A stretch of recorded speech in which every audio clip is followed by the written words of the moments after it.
So ఒకవైపు Pahalgam LOC whatever Pakistan ఉగ్రవాద శిబిరాల మీద దాడులు జరుగుతూ ఉంటే మరోవైపు ఇంటర్నల్ ఫైట్ కూడా నడుస్తుంది దేశంలో. కర్రెగుట్టల్లో కాల్పుల మూత అనేది కొనసాగుతూనే ఉంది. నిజంగా మరి ఏం జరుగుతుందో తెలియదు, మొత్తం దేశంలో ఏం జరుగుతుందో తెలియని పరిస్థితి. ఇలా వార్తలు పొద్దుగా లేస్తే తెల్లారితే పండుకుంటే మొత్తం ఇవే కాల్పుల మూతతోటి మూతెక్కిపోతుంది భారతదేశం అయితే.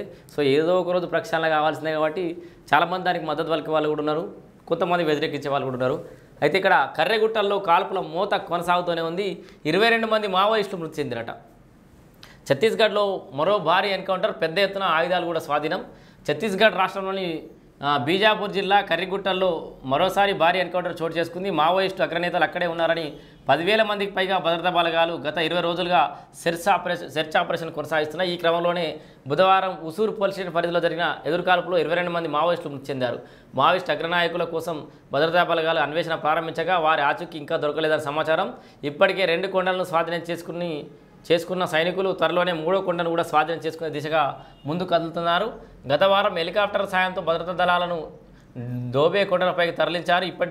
అప్పటి నుంచే కర్రెగుట్ట ఆపరేషన్ ఆరంభమైంది. నిఘా వర్గాల సమాచారం ప్రకారం అగ్రనక్సలైట్ నాయకులు కర్రెగుట్ట కొండల్లో దాక్కున్నారని, వారిని పట్టుకుంటే ఆపరేషన్ ముగుస్తుందని సమాచారం.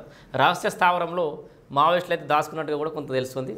సో ఎక్కడైనా ఏ యుద్ధంలో అయినా ఆ రాజును పట్టుకుంటే యుద్ధం ఆగిపోయినట్టు, ఇక్కడ నక్సలైట్లకు సంబంధించి కూడా వాళ్ళ యొక్క అగ్రనాయకుల మట్టేసుకుంటే యుద్ధం మొత్తం ముగుస్తుంది అని చెప్పేసి, ఆపరేషన్ ఈ కర్రెగుట్టలకు సంబంధించిన కగార్ ముగుస్తుంది అని చెప్పేసి అయితే కేంద్రం భావిస్తోంది. మావోయిస్ట్ కీలక నేత జగన్ కూడా మృతి చెందినట.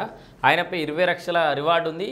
పిఓబిలో ఎన్కౌంటర్, 3 మావోయిస్టుల మృతి అని చెప్పేసి కూడా వింటున్నాం. అదొక వార్త.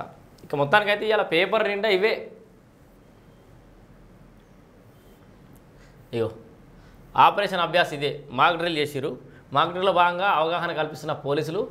హైదరాబాద్లో ఆపరేషన్ అభ్యాస్, మోగిన ఎమర్జెన్సీ సైరన్స్, 4 చోట్ల మాక్ డ్రిల్స్ నిర్వహించారు. యుద్ధ పరిస్థితులు వస్తే ఎదుర్కొనేలా అవగాహన కల్పించిన అధికారులు ఉగ్రవాదం అంతం కావాల్సిందే, భారతీయుడిగా గర్విస్తున్నా అని కేసీఆర్ అయితే అన్నాడు. ఇక ఇట్లా ఈ యుద్ధం అయితే కొనసాగుతుంది.